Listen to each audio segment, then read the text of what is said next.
an Unspoiled Network podcast. This is Spoil Me, covering One Piece, episodes 484 through 486.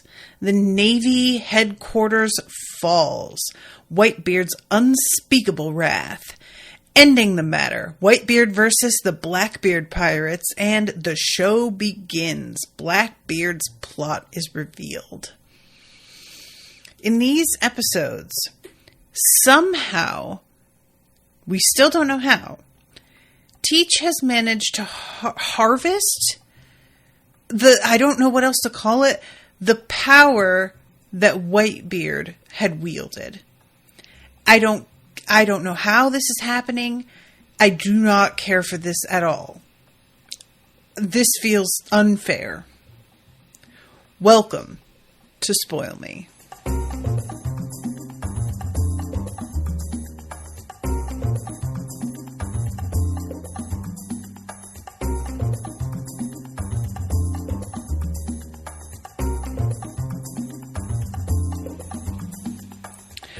Welcome to the show, everyone. I am Natasha. Thank you very much to Florian for commissioning this episode. What's up, Florian?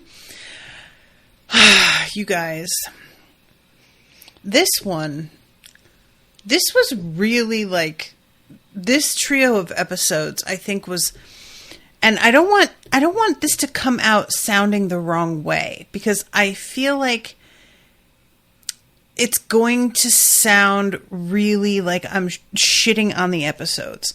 And that's not what I'm intending to say here. But these were really hard episodes to get through for me. And I think the reason why is that once you've taken Luffy out of the equation, which is what he does wind up surprising. I did not mean that, you guys, at all. But he does actually wind up catatonic and carried away by Jinbei. I presented that as like a joke answer when I did the wannabe with Florian, and he asked me like, what do you think Luffy's going to do? But I didn't really expect it to happen. And actually, I maybe should have, because he had already gotten a second dose of the hormones from Iva, and like, or Eva, I can never remember exactly which way I'm supposed to say that.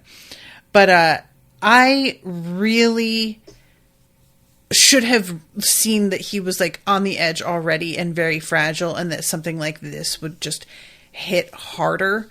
But I didn't think that was how it was going to go. But the thing that normally happens in this show, when Luffy is taken out of the running because he is injured or stuck or whatever we have to do, there are all of our other friends to take over while he is incapacitated. And so it opens things up and gives us time to watch each of them deal with whatever henchmen they're going to be fighting this time, whatever. And in fact, sometimes it's like, of course we can't have Luffy in the running because the story would be over too quick, because he's just, But here, these 3 episodes, Luffy is out and none of our other Straw Hat friends are here. And so everything that's happening is happening in and amongst characters that, for the most part, we only met during this arc. There's a couple of exceptions, but mostly it's people that have been relative strangers. And I've gotten to know them enough that I find them fun, but I don't know them enough to care when it's just them on the screen with each other. It's just not enough, especially following up a major, major death like Ace's. It just felt like we went from this incredibly high drama moment that I was super invested in and very surprised by, like really took me off guard. And then we went into it feels almost like a filler episode, even though I know it shouldn't. Like, I really want to make it clear, I am aware this ties in with everything. I'm not saying it doesn't. Obviously, Whitebeard's death and the way that he says that the One Piece is real and it's out there and all of this, like, this is directly related. But because none of the people that I like most are involved here, the, like, one exception for this is, like, Buggy and Mr. 3. And Mr. 3, I don't even think shows up in these episodes, if I'm not mistaken. I can't remember. But it's just not... It was difficult for me to focus because I really wanted to be with Luffy during this time. I really wanted there to be, like... not necessarily even him waging vengeance on everybody around him, because that felt like not out of character exactly, but it just felt like a little easy, I guess.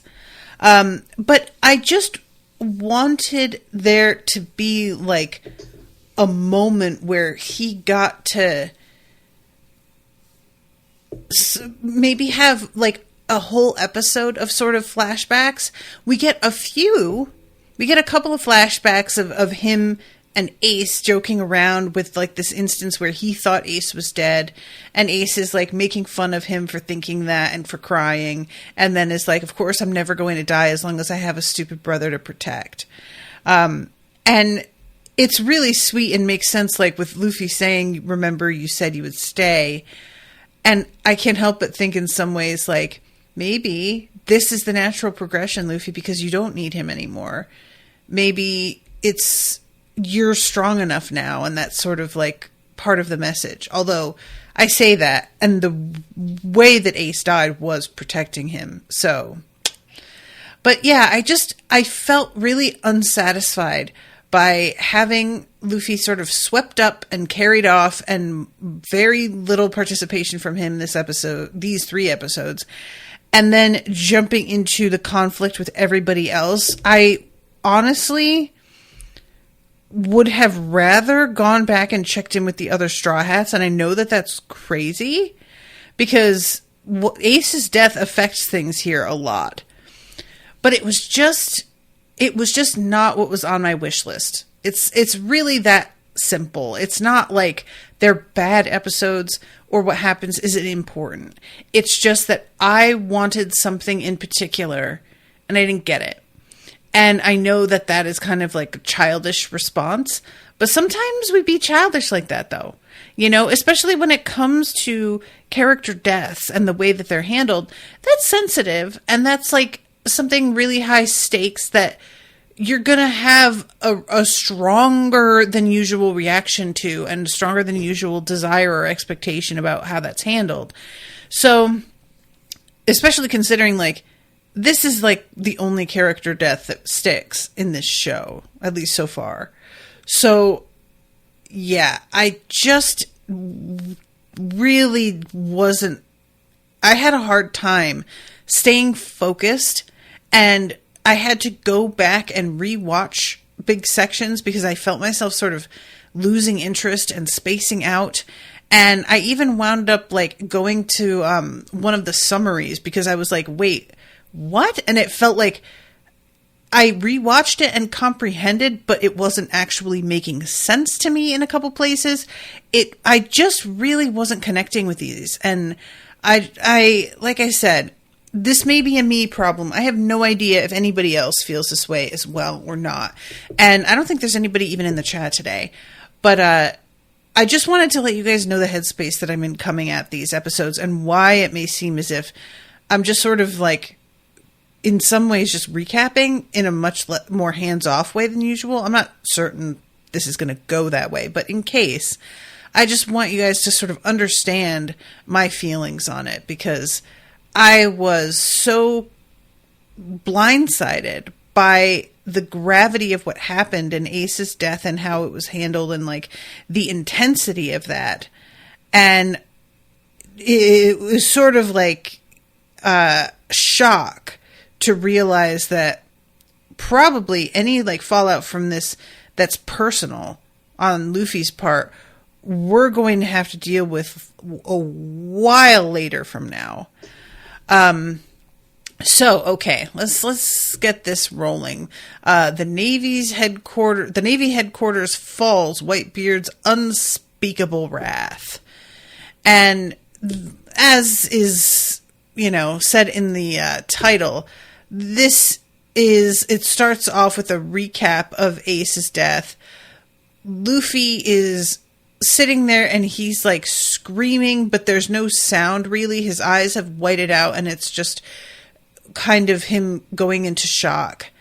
And we have the flashback between him and Ace, but it's like the way that this jumps around, it's sort of between Luffy's flashbacks and Garp's flashbacks as well. Because we have his flashback to him and Ace, and then we see Ace's face where he's like smiling in death. And then we go to Garp and him remembering Gold Roger saying, "Please look after my child." And the thing that I am really curious about with Garp is like exactly how this all is going to go down for him. Florian and I sort of talked about this a little bit, and he tries for a moment to sort of step in and help Ace, and I think that it's Akainu is the one who took Ace down, right? But then the name of the guy who Sengoku is the one who's holding him down. Sengoku, he says, like, yeah, you better hold me down or I'm gonna fucking kill Akainu. And it's just interesting to me. And I'm not saying that this isn't a real thing or that it makes no sense in terms of like the writing, because this is human nature. I'm not, criticizing. It's just more funny to me that like Garp was prepared to stand there and let Ace be executed. I'm assuming. Like, it really seemed like as much as he hated watching this and was going to regret it or just felt guilt over it, he was going to let it happen. He was allowing this to take place. But then when it's like actually on the battlefield and somebody is coming at Ace, now Garp is starting to be like, how dare you? And I'm like, Garp, this is sort of the, like, of course they're going to try and kill him now. The whole point of this gathering was to kill him in the first place. He's trying to escape. And yeah, they're going to attempt to take him out. What do you mean? And so it's sort of funny to me how it's like, well, yes, in the confines of the execution scaffolding, that was fine. But now that we have moved and we're on the battlefield, this is a totally different situation. Like, it's not, but also it is sort of human nature to be okay with things like this in one context and not in another.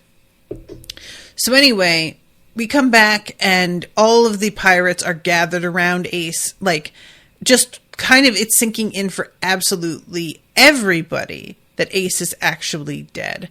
And a lot of folks are like almost not willing to believe it. And Jinbei in particular, it just seems like, I feel like Jinbei liked Ace, but I also feel like he had Luffy's back so much here that this feeling of like, after all this and me helping this kid and it didn't work out, like just the futility, of it. So yeah, we have a long pan across faces of people who are crying, and then we see Whitebeard's face, and he is not, I sort of expected there to be more of an outburst immediately from him, but it seems more like he is so overwhelmed that he is frozen in place, which I really do understand. I feel like this is the way that I would likely be. So everybody on Sabaody, by the way, is watching this. Like, the cameras are working again, and they're seeing that Fire Fist is dead, and Luffy is starting to kind of like weirdly twitch in place. And the way that the film is done, it looks almost like there's rain or something. It's a weird effect. And then the camera, in a manner of speaking, sort of shakes. And Luffy, it's almost like the effect is that his face goes from like an actual face to a skull. And that he is dead for a moment, but like not really, you know what I'm saying? It was an odd effect, and it was made odder by the fact that as he is experiencing this weird sort of shift, Eva is yelling "Straw Boy, no." And I was sort of like, what does that mean? What is Eva even reacting to? But I maybe it's just the fact that he is like completely frozen. So this is when Akainu decides that he is going to sail in for one last hit and go after Luffy. And Jinbei steps in and protects him. Oh no, sorry. Jinbei's like running toward him. It's Marco that manages to get in the way, because Marco has just been like struggling to get out of these cuffs for a minute, and he has eventually managed to do it. So while Marco is holding back Akainu, he gives Jinbei time to step in and scoop up Luffy's body. And he's like telling Jinbei, if he can't run, just carry him. Like, you've got to get out of here, because if we lost Ace today, we have at least got to make sure Luffy makes it out. Like, we can't go, both of them cannot go down. And he yells to all of the other guys in the crowd, we have to step up. You know, that's what Ace would want. And your pride is on the line here. So we have got to do everything we can to protect him. At least they've got this, because like, it's a real, this whole scene here is a series of like these dudes getting hype and then everything falling apart, and then them having to get hype in another way, and then that falling apart as well. And I just started to be like, man, they really, you've got to have multiple rallying points if you're going to do a battle like this, because inevitably some things are going to fall through. And how do you keep everybody like focused in that sense if one of the primary things they're all zeroed in on just is taken out of the equation entirely? So at this point, Akainu, he has started to run after Jinbei, and he's saying, like, when I schedule an execution or something like that, I make damn sure I finish the job. And when he says that, I was sort of like, I mean, you did finish it. Like, Ace is dead. Are you just bragging on that? Because he's chasing Jinbei and Luffy when he says it. And I was sort of like, I get what you're saying, but Luffy's was not part of the execution initially. Like, that's just, that doesn't work here. But maybe he's just bragging on himself. Like, yeah, I did that shit. I make sure I finish the job. Like, I think maybe that's all it is. It just, in the context of him, like, sprinting after them, looking to kill Luffy, I was sort of like, wait a second. Does this mean that he thinks, like, Luffy was, I mean, I understand that Luffy is Dragon's son, so it may just be that, like, well, we'll just fold him in, you know, but he wasn't part of the scheduled thing. That's all I'm saying. So as he's running after them, all of a sudden there is the impact of the base of a staff in the ground, and you see the shadow of Whitebeard just towering over him from behind, and it is pretty intimidating. Like, Akainu is large, but Whitebeard is so much bigger. And he turns around, and Whitebeard just goes for him with one of those fucking force punches that it is so deep and intense that he winds up, like, splitting a gap in the ground of this, like, headquarters, basically. When Akainu goes down, and he gets up, and I was really surprised. I thought that was going to be it. Like one punch and he's down and that's a wrap. But he actually gets up again. So I was like, oh, okay. He's either Whitebeard isn't as strong as I was thinking, or the resilience of this dude is much higher than I was expecting. But so the two of them like do wind up actually duking it out here for a while. But it seemed pretty clear to me. I wasn't thinking that Whitebeard was going to die. I'm not going to pretend that that was something that I saw coming. But I was thinking that this is a battle Whitebeard would be willing to die to win. There are points where it feels like it's all on the table now. And this is one of them where it just, you feel that he is completely unleashing in a way that we haven't really seen in the other episodes. Even when he was doing some pretty bonkers, overpowered shit, this was the one where I was like, oh, okay, now he's really going for it. And Akainu, he winds up landing another hit on Whitebeard in his like stomach. I say another. I'm adding that to like Ace's hit, but it's below the one that Squard gave him. I will never get over that name. And it's like full of magma, and this is not an ordinary hit. And then he backs up, and he has the nerve to say to Whitebeard, time for you to step down. And all of a sudden, I realized that, like, I really see Akainu as, like, he's competent, he's a good fighter, and he knows what he's doing. But there is a feel to him of, like, so we have the, let's see, I'm trying to find his name. What is the name? I'm looking through the chart, guys. Sorry, but there's a lot of scrolling sometimes. So I'm trying to find the dude who looks like, who's modeled after an action hero, because I forget his name a lot. But he is like he's actually modeled after an action hero, right? But Akainu has action. Kizaru, that's his name.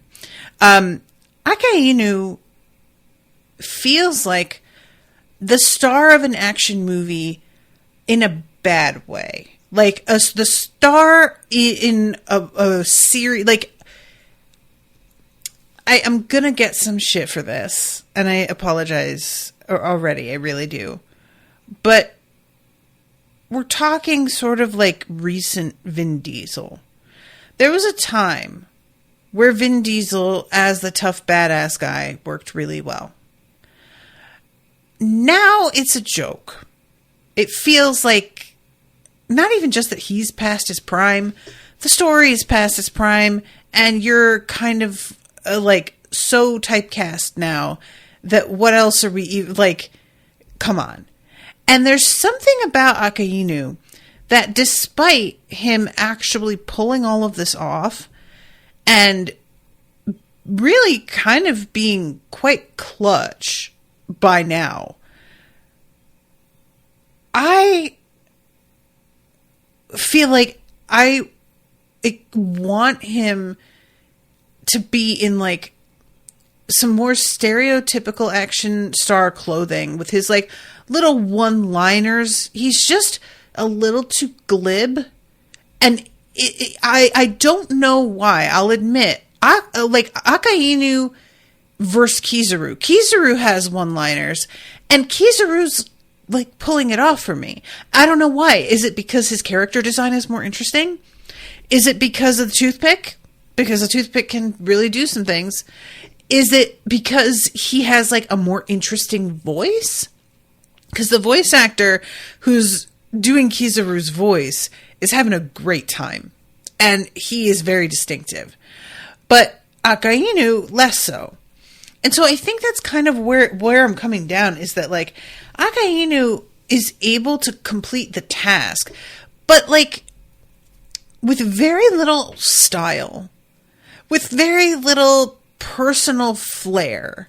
His ability is really showy a lot of the time.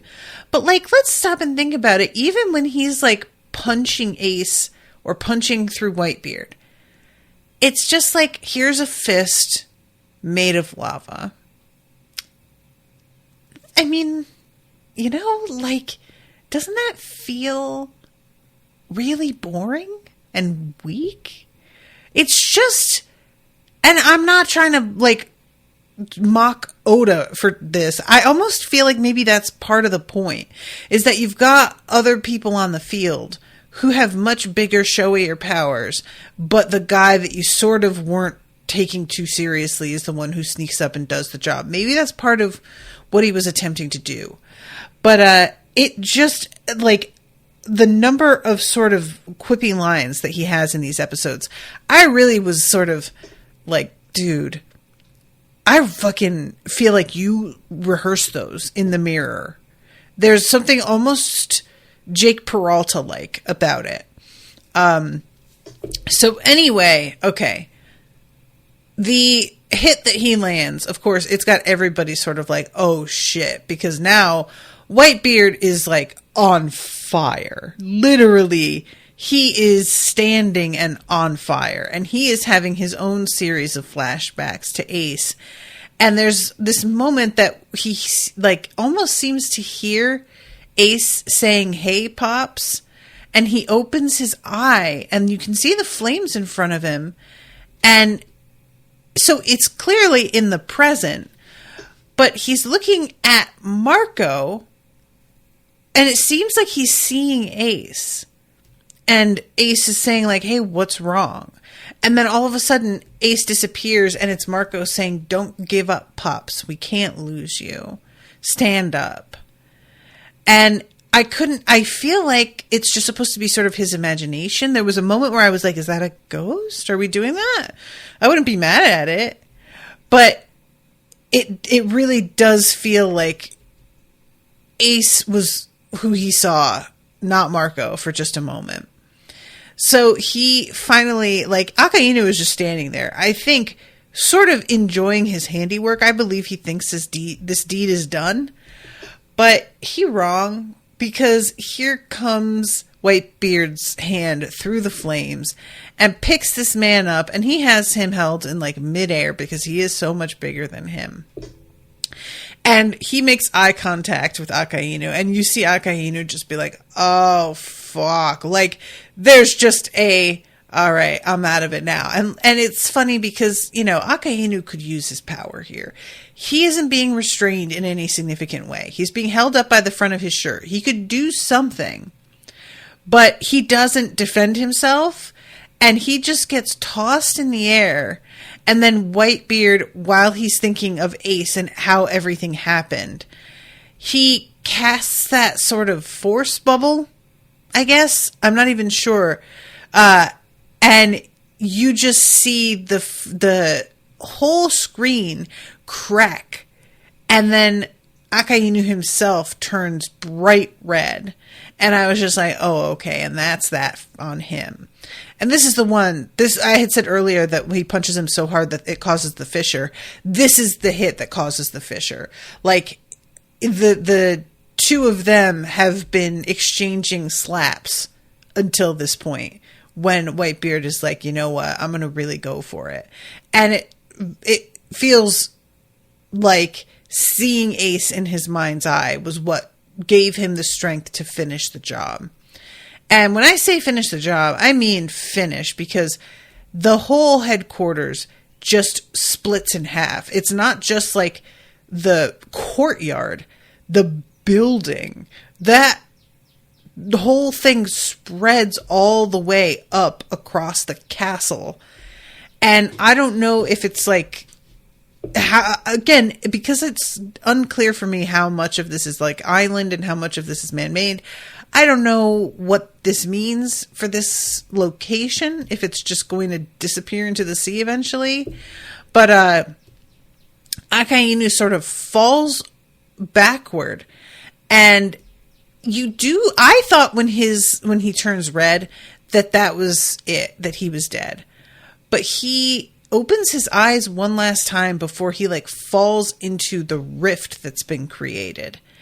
And there was a big part of me that sort of felt like maybe he's not dead. Like if somebody just falls and you don't actually see their dead body, it tends to usually be that they survived somehow.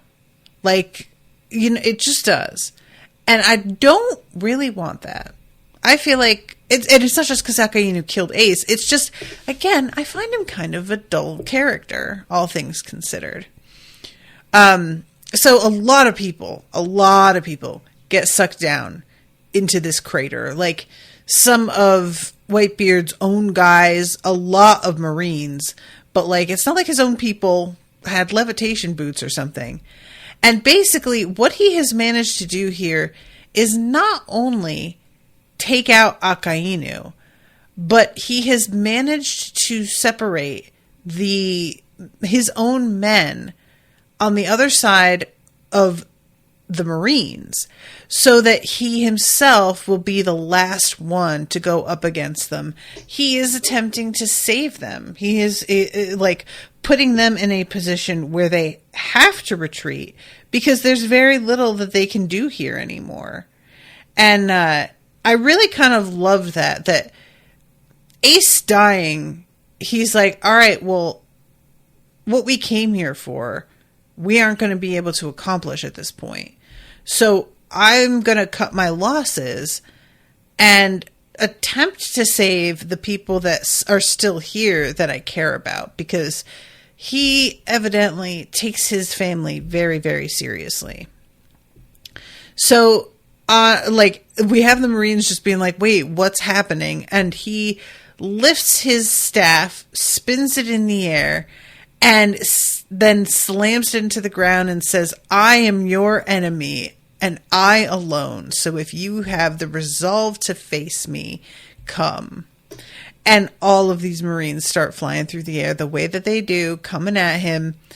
And I love Marco. He has eventually there are tears, but for a moment he just looks deadpan. And I was laughing so hard, you guys. It was an inappropriate moment to laugh, and when he has the tears, I was sort of like, oh, okay. But you don't see those right away. And so it just kind of looked like he was doing that like emoji where the eyes and the mouth are all just straight lines. So everybody is forced into retreat, and it's tough. A lot of these pirates do not want to do this, but they've got to go. And Marco is realizing it's my responsibility to ensure that there is somebody out here looking after these guys right up until the end. So I'm going to take care of it, Pops. Don't you worry about it. And then as we're seeing this fight, there is like a bunch of cuts to some other area that seems to be indoors. And you see these shoes walking. And it's kind of, I think, the only hint that you really get that there's like another player coming in. But I definitely had a moment of like, wait, who is that? I believe those are meant to be Teach's shoes. Correct me if I'm wrong. I don't remember what his shoes look like. But yeah, this is when you see everybody up on the scaffold. And there's also some guy that like, this is so funny. Somebody says, hey, look, what the hell is that? And there's this creature, and it leans out and says, oops, they found me. And I don't know what that is. If he's supposed to be like another sort of oars, he doesn't look the same, but he's quite large. And I'm just, what in the hell is that? So this is when everybody realizes that like Impel Down has been breached for real. These folks were all supposed to be locked up that are backing him up. And that they were such bad criminals, the people who are with him, but they were so terrible that nobody just wanted to execute them because they felt like that was too easy. The great battleship San Juan Wolf. That's the name of this creature. wow, they even know my name. Well, I'll be. He's got like a southern accent. It's weird. Let's see. The corrupt king Avalo Pizarro. He's the one with like the horns and the huge mustache, but he says meow, which is weird because that's not a cat thing. He does have cat vertical slitted eyes though. Then we have heavy drinker. What is it? Velasco. This guy's voice is remarkable. I really wish that those who had more hilarious voices were a bit more involved in the story so that I got to hear them more often. But hold on, I'm just trying to... I'm gonna go ahead and kill them all, okay? Like, that's what his voice sounds like. It's almost giving Seuss from Gravity Falls, if any of you have seen that. That's really, really similar. And then Crescent Moon Hunter Katarina Devon, who looks pretty dope. I really, really enjoy her. I would like for her to be like more of a thing as well. And then the old jail manager from Impel Down, Sure You of the Rain, who that guy is just a straight up like Nazi, you know? And I didn't expect for him to really keep backing Blackbeard up. I thought he'd get out and then kind of either turn on them or go do his own thing. But the fact that he has thrown in, I'm like, really? Because what I think I had expected was that he was a sadist who used like lawfulness as a sort of veneer over the shitty things he did. But the fact that he is out here like fully on the side of the outright pirate escapees, I just didn't think he would publicly want to take that position. So, all right, I'm realizing that I only have 20 minutes left. I've only gotten fully through one episode, but like, I'm trying to describe in detail exactly what's happening. A lot of what happens later as the next two episodes unfold, it's very, very drawn out, which I think might be part of why I found myself having difficulty focusing, was that like it was, we already knew where everything was heading and it just took ages to get there. But Sengoku is very angry that Blackbeard is here. The fact that these guys have escaped, I don't think that Sengoku expects Teach to be on the same side as Whitebeard. And that was something that I was sort of like, I don't know how well known it is, the rivalry between White and Blackbeard. But I would have thought, and I'm interested if you guys agree, if there is like a group of pirates who they're fighting for something together, all of these different ships, and they are unified in a way that they aren't often. And then a bunch of other pirates who escaped your top security jail shows up. Wouldn't you think those pirates and the pirates that are currently fighting you are like on the same side? I feel like I would have assumed that, but it doesn't seem that Sengoku believes that at all. And you know, even if he did think that, it's very short-lived, because immediately upon spotting him, Whitebeard is just like, oh, fuck this guy. And it turns out he takes deep exception to the whole way that Blackbeard runs things. He killed one of his brothers, and he is a bad man. And Whitebeard feels like, in a way, he is responsible for inflicting this shitty guy upon the world. And it's an interesting position to be in, because it is sort of taking responsibility the way that a parent would, if they were a good parent, that is. But yeah, he's like, I guess I can't blame you. Of all the pirates who have called the Moby Dick their home, you're the only one I refuse to call my son, Teach. There's only one rule I have on my ship, and you dared to break it. You betrayed our trust by killing your fellow mate. It's time to put an end to this. You'll pay with Thatch's death with your life. Mark my words, he will be avenged. And all the other pirates who had sort of thought, okay, well, we're retreating and then we're going to wrap on this, they're realizing that we're about to have a whole other fight, actually. And obviously, Whitebeard is out of their reach. Like, there's no way for them to really seriously back him up, but they're still sort of trying and refusing to leave. And this is when Teach uses his dark fruit powers, and he sends them out. And, like, I needed some reminding here, and I'm actually going to see if this is a little bit more specifically laid out by Florian in this chart that he gave me. Because the dark like thing also, like, disables the abilities of the others somehow. It like negates other devil fruit powers entirely. I'm trying to see. I don't think Teach is on this list, maybe. And, like, you know, it's understandable. He's, like, a very easy one to remember his name. So that might be part of why he did not merit the list. But I was just wondering if there was, like, a full rundown of everything it is that he is capable of doing. Maybe he wasn't on here because what his abilities are change, and that is a bit of a spoiler.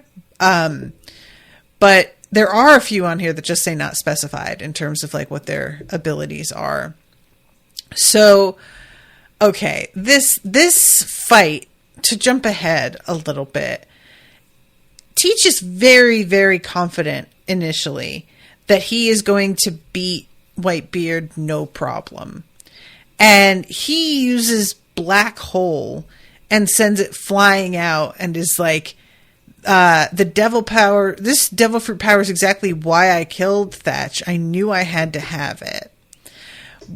And I can't recall, did he know what the power was going to be before he stole it? He's making it sound like that, but I didn't think that was a thing. I may be wrong about it. And he says, don't worry, there's plenty to go around. The dark fruit is tasty. There's a pattern. First, Thatch kicks the bucket, and now Ace has followed suit. And your top underlings seem to be dropping like flies. And you're too old to do a damn thing about it. Good thing I'm no longer under your thumb. If I hadn't gotten out when I did, who knows where I would have ended up. And all of the other pirates who are across this, like, divide here are getting quite enraged by his little speech. They hate this guy. It's very clear that they all want a piece of him. So here we go with the back and forth with the two of them. He uses Vortex, and Whitebeard uses his, like, power against him, and it's like, see, this darkness can nullify your fancy little tricks, just like I did with good old Ace.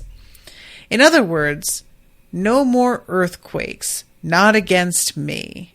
And he does yet another punch to his stomach. It was like, it just feels like he's getting hit in the same couple of spots over and over again. And then he gets him under the jaw. And he's holding on to Whitebeard, and so he seems to be like, well, now I've got you. That's a wrap. None of this other stuff is going to do anything. And Whitebeard is simply continuing to go after him with a sort of attitude of like, so my powers maybe don't work. I'm still going to keep attempting to kill you. Like, you think I'm just going to hear you say, well, those won't work. And then I'm going to be like, yeah, sure, fine. And I will stop trying. And Whitebeard then is like, well, you know, my powers may not work, but you know fucking what will. And he picks his staff up that has that. It's almost like a halberd. I'm not totally sure what you would call this. But yeah, he gets and breaks his arm and then like impales his hand and holds his throat, holds Teach's throat and begins to like start his power up. And he's saying, don't, I'm your son, Pops, don't. Whitebeard does not listen. Explodes this place, like this spot that they're standing in, into a crater. Now, it's all very showy, but it doesn't matter because Blackbeard isn't injured. Well, maybe a little, but he's still alive and he still winds up on top after all of this. So, yeah, the fact that he is just managing to like get up at all, I was disappointed. I really didn't think that he was going to be able to survive it. I thought we were at least going to get rid of this guy, but no. So at this point, when the other, like, teaches other pirates, I don't know what we call this crew that is behind just the Blackbeard pirates, I guess. They all decide that they are going to attack Whitebeard at the same time and just begin like shooting at him and slicing at him and punching at him. And the whole screen does that like black and white, except for the blood, which is still red. And it's pretty clear at this point that Whitebeard is a goner. Like, that's part of why he separated himself from the rest of the crew, was because he knew they wouldn't be able to resist coming for him, but that the ship had sailed, so to speak. And that there wasn't going to be anything that they could even do. So I may as well just like really get some shit done before I leave this earthly plane. And we go into another flashback where he is talking to a young Goldie Roger, and they're underneath the these cherry trees. And it looks like they're drinking sake, but like giant containers of it. And Roger's saying, do you want to know how to get to Raftel? I could tell you if you'd like. And Whitebeard says, don't bother. I've got no interest in that place. And Goldie Roger says, those government idiots have no idea what they're doing. Do you know what they've been calling me these days? Gold Roger. And he's like, okay, but like, that's your name, right? So what's the difference? And he says, no, my name is Goldie Roger. I don't think that I realized it was Gold. G-O-L-D. I thought that it was Gold D. Roger. I don't even think I realized this. So I'm as much of an idiot as the government, apparently. I come across someone with a D in their name. Oh, yeah, that's right. That's what Whitebeard said. Every now and then I find them, like my crew member, Marshall D. Teach. So what does the D stand for? And Roger says, so that's what you want to know? What the D stands for? Fine. I can tell you. And it's a story from way back when. And then we come back to the present and we don't get to hear the story, which is very, very infuriating. And I'm assuming that when he's like, do you want to know how to get to whatever the name of the island is? That's where he's saying the One Piece is. So the implication here is that him and Whitebeard were once such good friends that he would just tell him. But I don't know if Goldie Roger had set up the One Piece yet by this time. I don't know how long it took to, I want to say bury it because of course, like that's what I'm picturing, you know, but I don't know if that's like even what he did here. I don't know. But anyway, so all this, like the fight eventually right before not Goldie Roger, Whitebeard actually dies, standing up, by the way. He just yells, the One Piece is real. And when he says that, Sengoku looks very irritated because we all know when Goldie Roger made the announcement about the One Piece that he was just setting into motion a huge new era of pirates when the whole goal of the Marines was to stop there being so many fucking pirates. But there has been enough time passing since that was like announced that people have stopped believing in it. Like, Luffy gets sort of made fun of for thinking it's real by certain people. It's just much more a legend and not taken as seriously. And so Whitebeard choosing to scream this is renewing the interest in all of it, you know? And every now and then you've just got to roll out one of the old classics, and the One Piece is the one. And I am assuming that he knows it's real only because of having talked to Goldie Roger, but not because he saw it himself.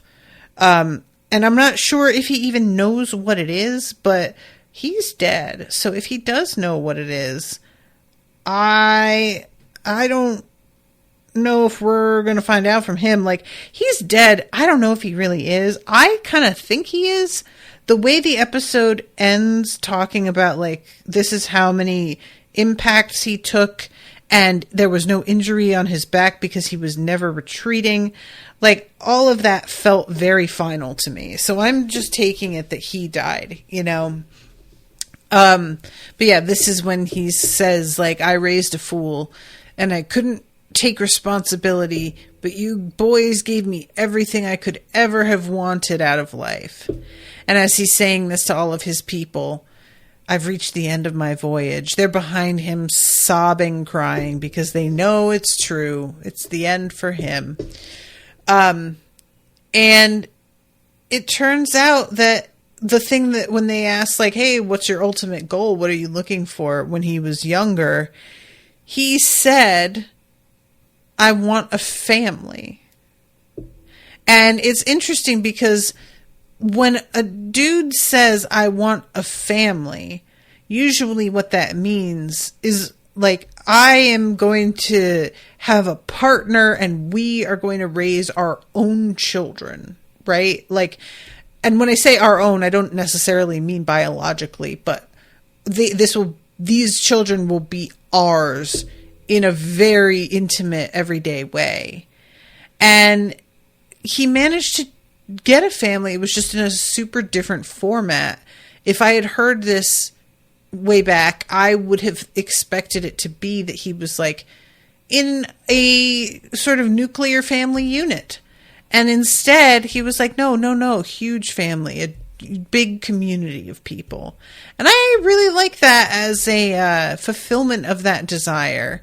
And as he dies, there's like this bird that flies past and you see a feather fall off it. And it's clearly sort of meant to represent his spirit in a way. And the feathers like fluttering around, almost glowing, it looks like to me. But yeah, everybody realizes, oh my God, I can't believe he even died on his feet. Like, Blackbeard seems very, very irritated by the fact that he didn't even get this man on his back. In the end, this dude's still standing. Like, yeah, after that fight, I could see being frustrated by that. So the next episode is a lot of just like everybody else in the world catching up. We've got people on Sabaody and like journalists and stuff, and they're getting all of the info about who Ace was and who killed him and the fact that Whitebeard went down. Just a lot of the like stuff we've already seen being told to other people.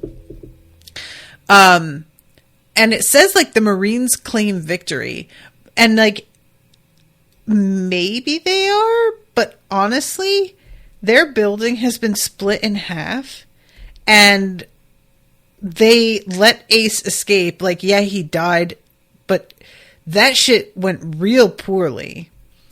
And now Teach is here, and they really seem to be sort of jumping the gun when they're saying like, okay, problem solved, we win. Is Teach on your side? Like, is that what come on, that's not it, right? But yeah, so this, we eventually see the dude who does the coats on the ships to let them like travel underwater. he's over here drinking from a flask, watching this transmission, and just sort of cackling to himself. I can't remember his name. I'm trying to see if he's listed here. It doesn't look like it. But I was sort of like hoping that maybe he was going to wind up making an appearance in this battle. And so seeing him here just chilling and drinking, it was a little bit of a disappointment, because I was like, I was sort of hoping that he would turn up, but no, he's, either he's got better things to do, or maybe he doesn't, and he's just still not going to do it. And I respect that.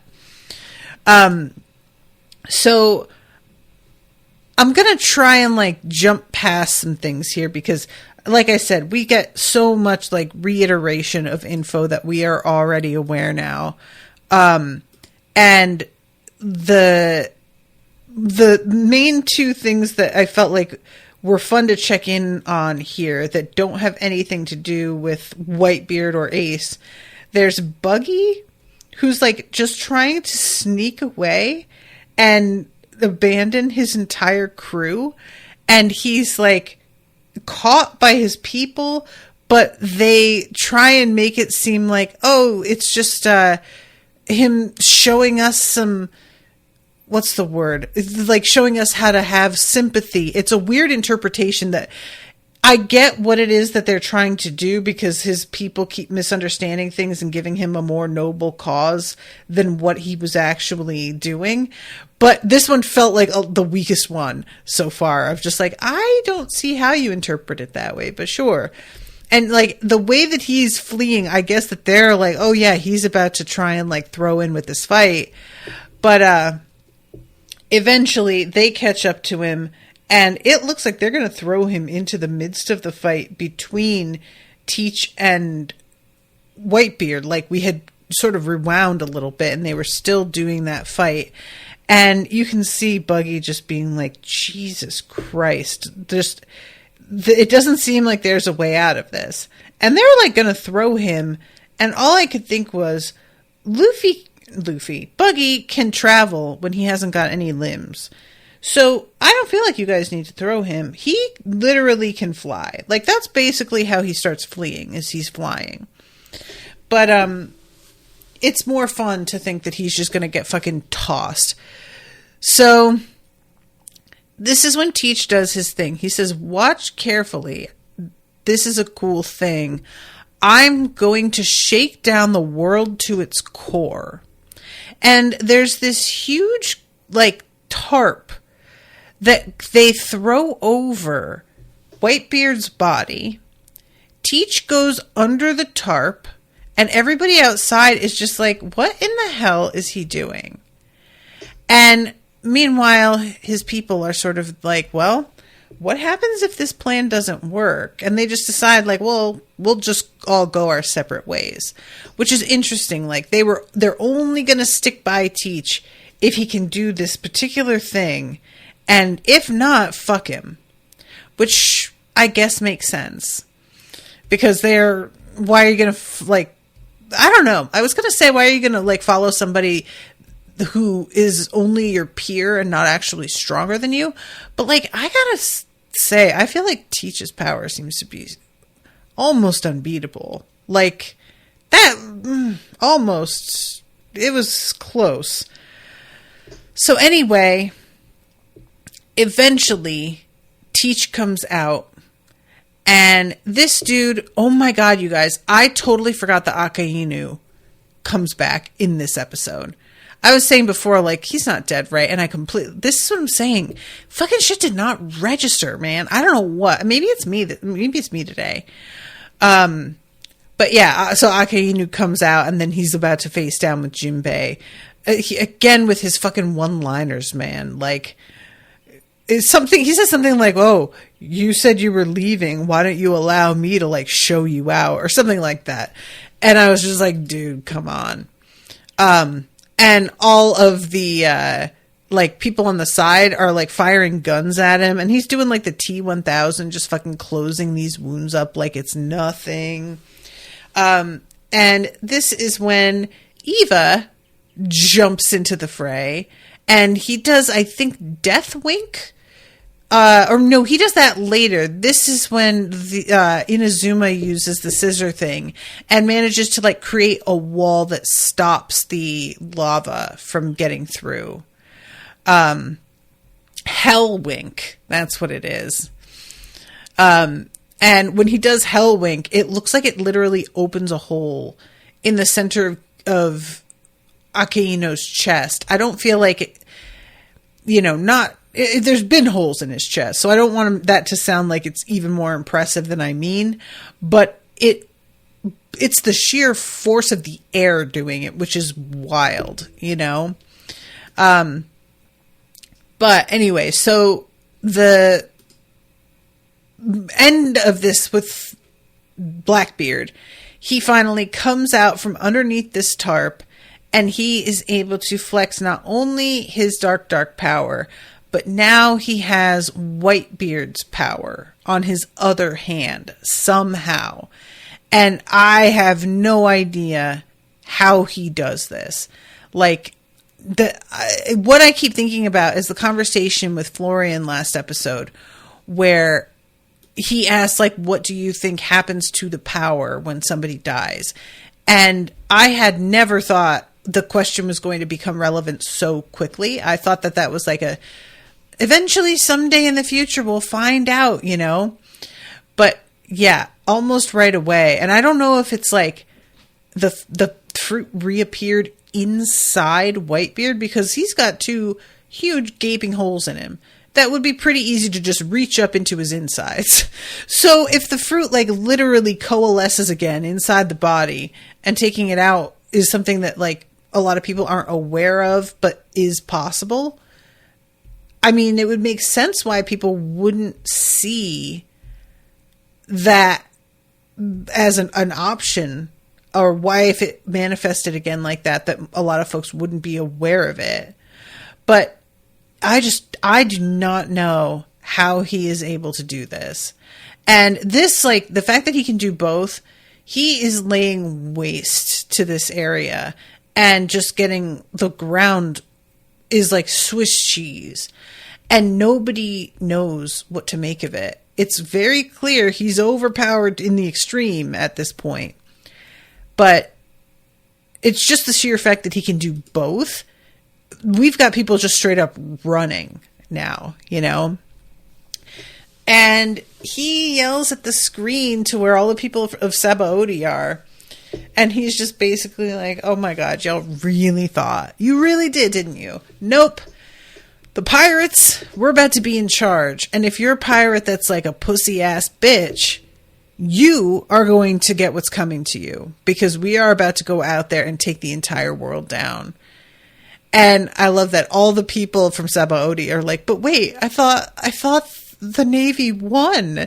And I was just like, they would tell you that. And at this point, we have our one check-in with Helmeppo and Kobe this time, where Helmeppo, like, Kobe just seems to realize, like, after everything, now we're going to be thrust into, like, an even more violent era than we had been. And what was it all for, So anyway, all right, I'm going to have to wrap up, but thank you guys again for hanging out with me. Appreciate y'all very much. Thank you to Florian for commissioning this one. And until next time, toodaloo, motherfuckers.